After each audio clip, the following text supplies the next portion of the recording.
প্রিয় শিক্ষার্থীরা, তোমরা কেমন আছো? আশা করছি যে যেখান থেকে আজকে ক্লাসটা দেখছো সবাই ভালো আছো এবং সুস্থ আছো। আজকে চলে এসেছি আরেকটি গুরুত্বপূর্ণ ক্লাস নিয়ে, এসএসসি আইসিটি এমসিকিউ সলিউশন তৃতীয় অধ্যায়ে। তোমাদের সবচেয়ে বেশি যে বিষয়টি খারাপ হয় সেটি হচ্ছে যে এমসিকিউ, অর্থাৎ এসএসসিতে আইসিটি এমসিকিউ অংশ তোমাদের জন্য জটিল মনে হয়। সেজন্য আমি চেষ্টা করছি ডে বাই ডে প্রত্যেকটা বিভিন্ন বোর্ডের যে ডিফিকাল্ট কোয়েশ্চেনগুলো আছে সেগুলো সলভ করার জন্য। তো সেই হিসেবে আজকে একটা চলে এসেছি বোর্ড নিয়ে, সেটা হচ্ছে রাজশাহী বোর্ড 2023। এখানে আমি তিনটা প্রশ্ন লিখেছি, মূলত এই তিনটা আমার কাছে ক্রিটিক্যাল মনে হয়েছে, সেটা আলোচনা করছি। দেখো, আমাকে বলেছে উদ্দীপকের y এর মান কত হবে। তাহলে আমরা যদি আগে y এর মান নির্ধারণ করার জন্য আমরা উদ্দীপকের y এর মানটাকে নির্ণয় করার চেষ্টা করি।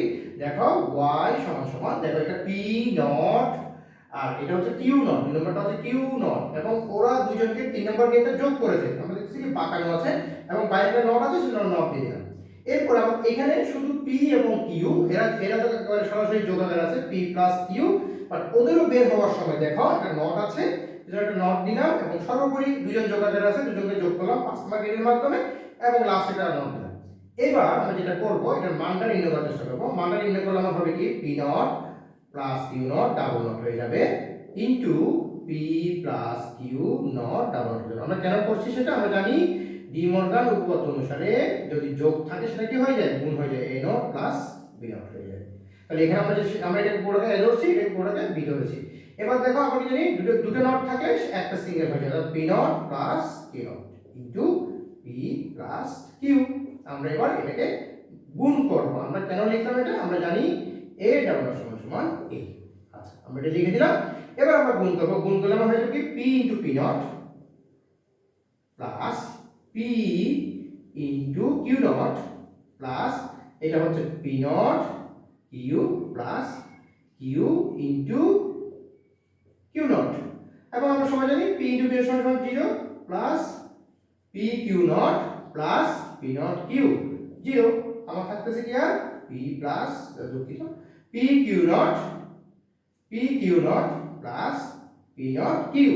এবং আমরা ভালো করেই জানি এই যে এটা হচ্ছে যে a XOR b, অর্থাৎ p XOR q নট এর ফর্মুলা, অর্থাৎ অংশ। তাহলে দেখো আমাদের প্রশ্ন হয়েছে y উদ্দীপকের y এর মান কত। আমরা জানি এখানে একের অধিক মান, অর্থাৎ দুটো উত্তর হয় মিনিমাম।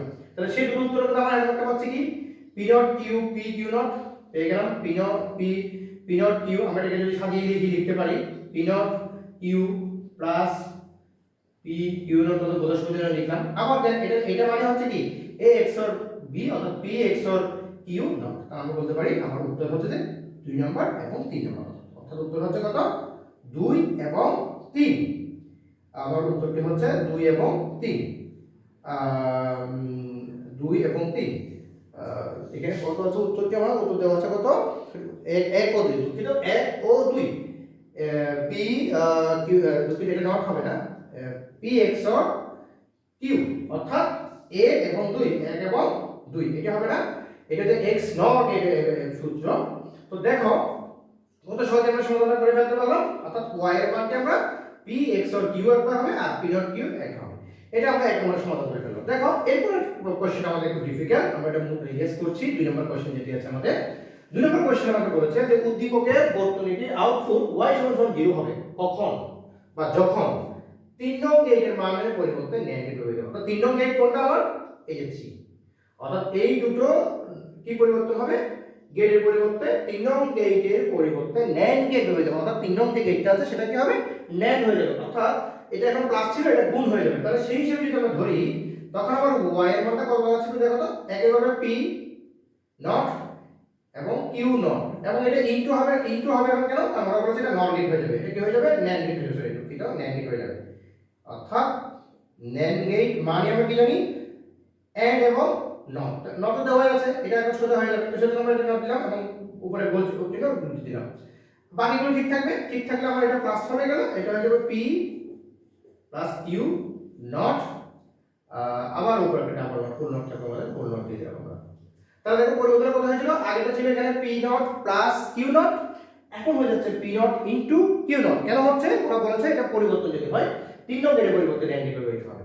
এবার আমরা যদি দেখি, আমরা ঠিক আগের মতো যদি আমরা সমাধান করতে চাই, আবার যদি ভেঙে ফেলতে চাই ডি মর্গান অনুসারে, সেটা হয়ে যাবে কি, p not into q not not, এবং ডাবল নট হয়ে যাবে, দুটো নট হয়ে যাবে, into P plus Q double not, ওই যে আগের মতো এ প্লাস বি নট সমান সমান A not into B not. আচ্ছা ভালো কথা, এবার আমরা পেয়ে গেলাম কি P not Q not into P plus Q, অর্থাৎ আমরা পেয়ে গেলাম পি নট কিউ নট এবং কি পি প্লাস কিউ।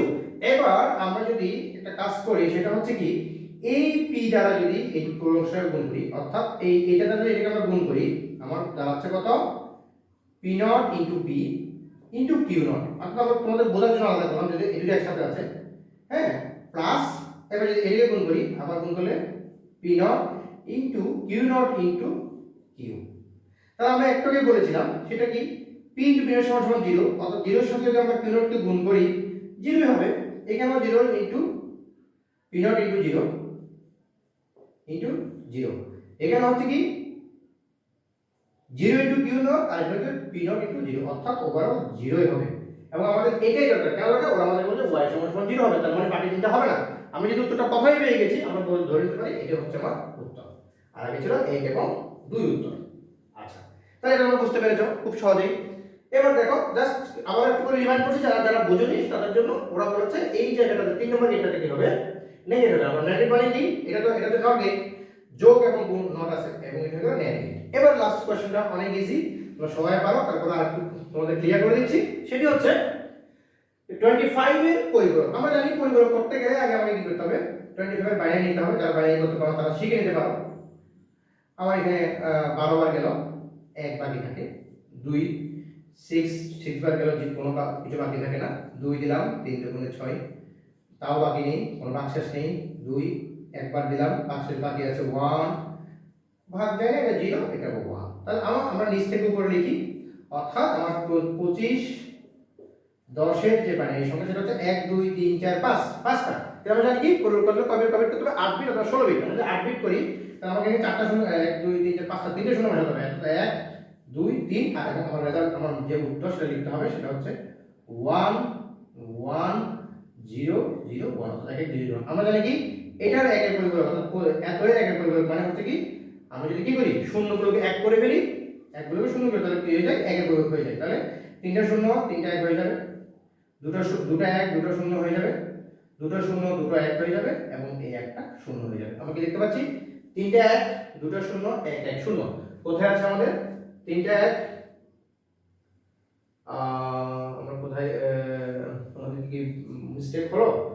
দেখো তিনটা 1 বলেছি আমরা, তিনটা 1 এখানে আছে, এরপর দুটো শূন্য আছে, এরপর আমরা দেখতে পাচ্ছি 1 1 1, তিনটা 1 লাস্টটা 1 হবে। তাহলে আমরা আবার একটু দেখি সেটা হচ্ছে এখানে আমাদের ঠিক আছে কিনা। 12 দুগুণে 24, একবার 1 বাকি থাকে, 6 দুগুণে 12 0, 3 দুগুণে 6 0, 2 একে 2 1 বাকি থাকে এবং 2 দ্বারা 1 ভাগ দিলে 0, তাহলে 1 1 1 1 0 0 1 1 1 0 0 1 আমরা পেলাম। এখানে আমাদের 1 2 3 4 5 বিট আছে, আমরা তিনটে শূন্য দিলাম 8 বিট করে ফেললাম, কারণ আমাদের 8 বিট লাগবে। এবার আমরা একের পরিপূরক মানে কি জানি শূন্যগুলো 1 হয়, একগুলো 0 হয়, অর্থাৎ আমার উত্তর হচ্ছে এখানে এখানে স্লাইটলি আমাদের আমরা একটু প্রশ্নটা একটু দেখি, প্রশ্নের মধ্যে আমরা তুলতে কোনো ভুল করেছি কিনা। প্রশ্নের যে আমাদের যে প্রশ্নটা আছে সেখানের মধ্যে আমরা দেখি কোনো ত্রুটি আমাদের হয়েছে কিনা, কারণ আমাদের উত্তরটা এখানে থাকে আলাদা। এখানে আমরা দেখতে পাচ্ছি 1 1 0 আমাদের এর সাথে মিলে, এখানে আমাদের শূন্য হবে না, এখানে আমাদের তিনটা 1 হবে। আমরা এখানে একটু ভুল তুলেছি মার্কটা তোলার সময়, হ্যাঁ আমাদের তিনটা 1 হবে, দুঃখিত এখানে শূন্য তুলে দিলাম, অর্থাৎ আমাদের খ হচ্ছে উত্তর। তো প্রশ্নটাকে আমরা সংশোধন করে ফেললাম, আমাদের উত্তরটা হচ্ছে তিনটা 1 0 1 1 0। তাহলে দেখো এইভাবেই কিন্তু আমার ক্লাসগুলো চলমান রয়েছে। তোমরা যদি আমার কাছে ন্যূনতম ফিতে পড়তে চাও অবশ্যই আমার প্রত্যেকটা ক্লাসের নিচে দেওয়া থাকে, তোমরা আমার হোয়াটসঅ্যাপ নাম্বারটা নিতে পারো, সেটা হচ্ছে 01679004। এখানে তোমরা যোগাযোগ করতে পারো। স্বল্প ফিতে তোমাদেরকে অবশ্যই আইসিটি সহ অন্যান্য বিষয়গুলো পড়ানো হয় এবং তোমরা সেটা খুব ভালোভাবে তোমরা আয়ত্ত করতে পারবে। এখনো সময় আছে, তোমরা যোগাযোগ করতে পারো। ধন্যবাদ তোমাদের ক্লাস দেখার জন্য। অবশ্যই তোমরা ক্লাসটি তোমাদের বন্ধুদের কাছে শেয়ার করবে।